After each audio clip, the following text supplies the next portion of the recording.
Muchas gracias a los organizadores por haberme invitado a esta actividad. Es para mí un gran honor participar en este homenaje a don Elías Carranza, quien nos ha enseñado tanto durante todos estos años, no solo, como lo decía Carlos, en justicia penal juvenil, también en relación con los sistemas penitenciarios, con respecto a la política criminal, y quien precisamente ha sido uno de los que más ha enfatizado en este país la importancia de una buena política social para la prevención de la delincuencia general y la prevención de la delincuencia penal juvenil, a la que tanto ha hecho referencia don Tomás Montero. Para mí es un gran honor compartir la mesa con él, y después de todo lo que él ha indicado, yo nada más quiero mencionar algunos aspectos. Él se ha referido con respecto al Consejo de Europa y a la Unión Europea, y yo pues quiero hacer, debido a eso, referencia sobre todo al sistema interamericano y con respecto a los países latinoamericanos y algunas referencias eventualmente a Centroamérica. Es claro que se han aprobado muchos instrumentos internacionales relacionados con las personas menores de edad. Bueno, el profesor Montero nos mencionaba, por ejemplo,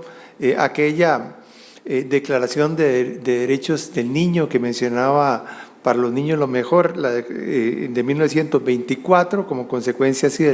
de las experiencias de la guerra. Igualmente, la Declaración de Derechos del Niño de la ONU de 1959. Sin embargo, el reconocimiento de los derechos humanos de las personas menores de edad como sujetos de derechos tuvo que pasar mucho tiempo para que ocurriera. La Convención Americana de 1969,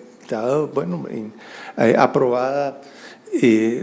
con posterioridad hacia esta Declaración de Derechos del Niño de 1959,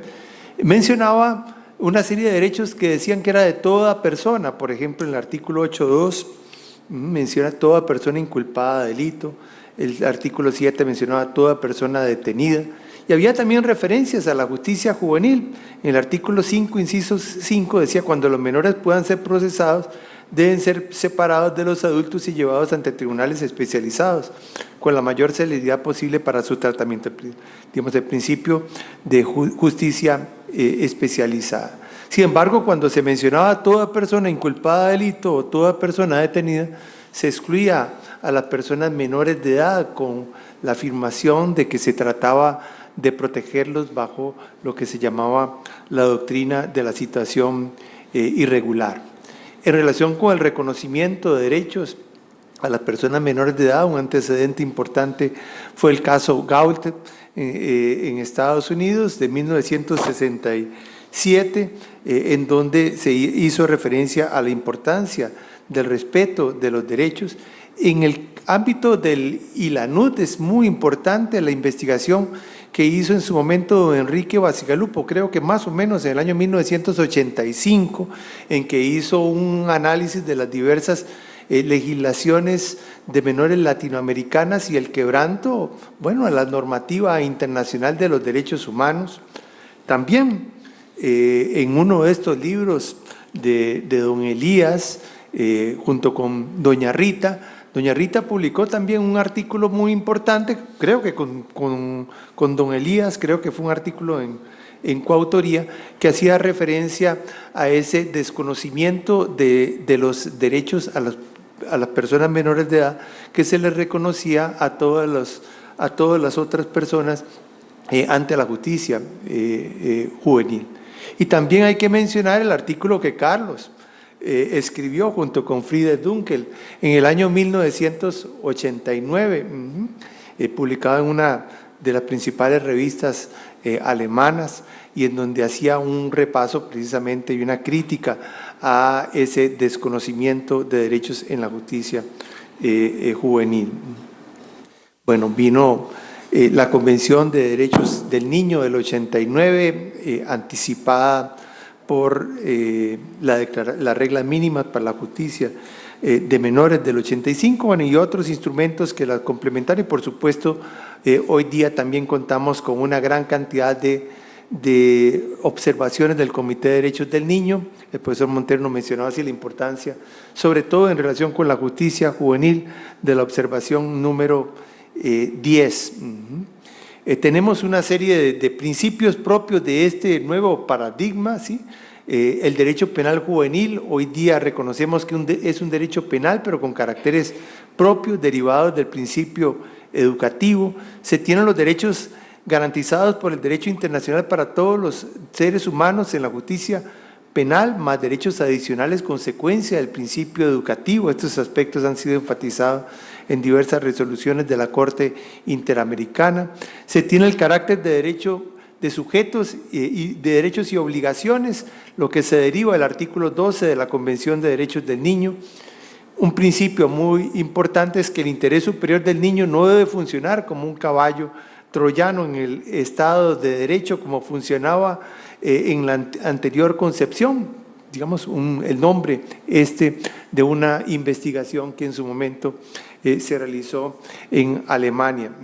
Y por supuesto que tiene mucha importancia señalar las características del derecho penal juvenil que los hace diferenciarse del derecho de adultos, en donde se incorporan las diversas garantías del derecho de adultos más garantías particulares, especialmente que se reflejan en el sistema de sanciones, en las alternativas y también hoy día en la extensión mismo de la justicia restaurativa. Principios como la prevención tiene prioridad sobre la sanción. Bueno, la mejor política criminal es una buena política social que está en las directrices de Riad.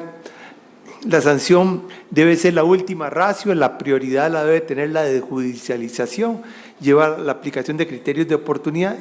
y a la justicia restaurativa. Cuando se aprueba, bueno, aquí el profesor Montero mencionaba la justicia restaurativa y muchas personas van a hablar sobre la justicia restaurativa y yo no quiero extenderme, digamos, en relación con esto, ¿sí? Pero cuando se aprueba las reglas mínimas de la justicia de menores de 1985, igual que la Declaración de Derechos, la Convención de Derechos del Niño y de la Niña,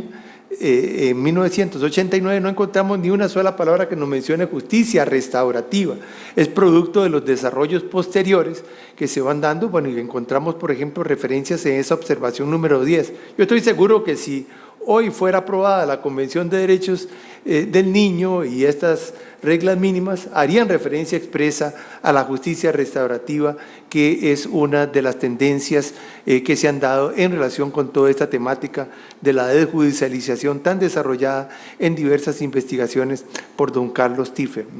La sanción privativa de libertad debe ser la última ratio, durar el menor tiempo posible. La prisión preventiva debe tener un carácter excepcional y debe también durar el menor tiempo posible. El principio educativo en la ejecución, por supuesto que el respeto al debido proceso. La Corte Interamericana ha dictado muchas resoluciones en relación con la justicia penal juvenil. Yo nada más quiero mencionar 4 de ellas o destacar 4 de ellas, la del caso de los niños de la calle en 1989, la condición jurídica y derechos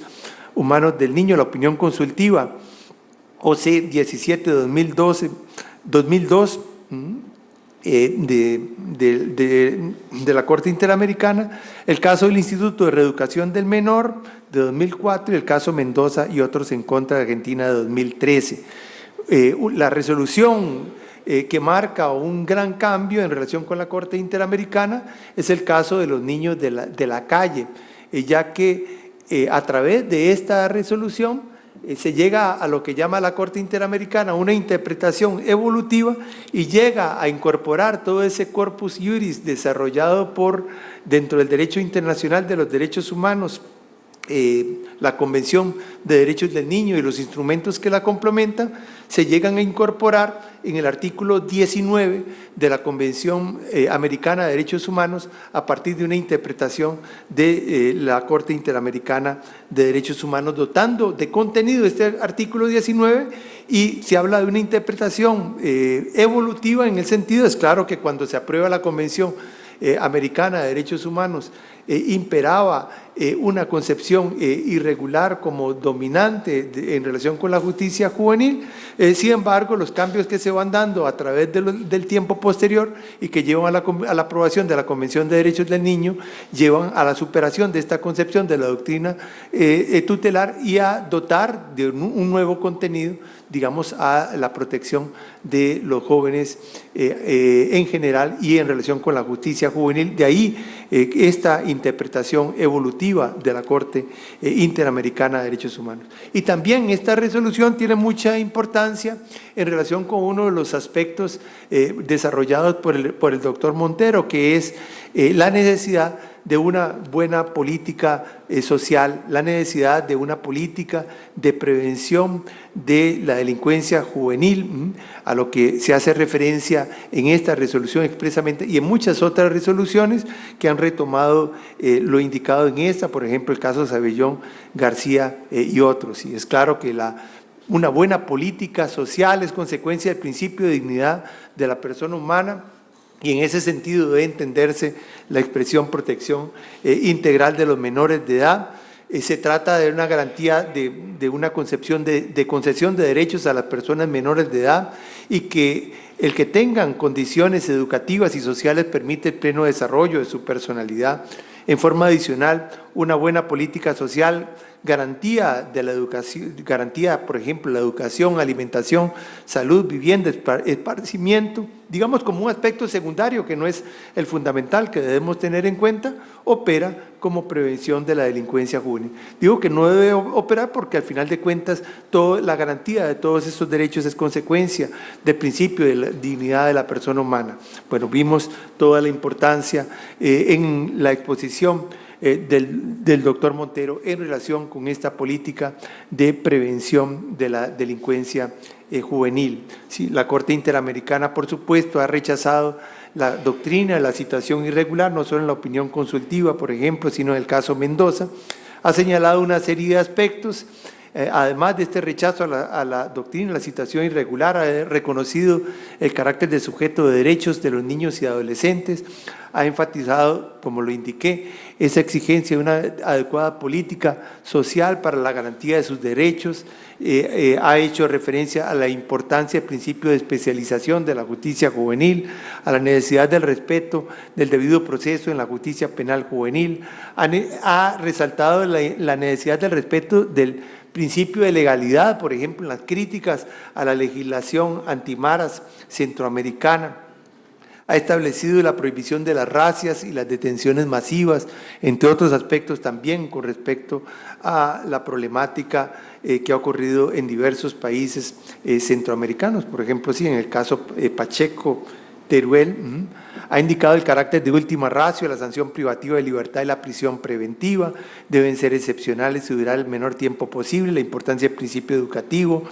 la importancia del respeto de la dignidad humana en la ejecución de la sanción privativa de libertad y el quebranto que se produce con el hacinamiento carcelario, una de las grandes deudas en nuestros países latinoamericanos, no solo en materia de adultos, sino también en materia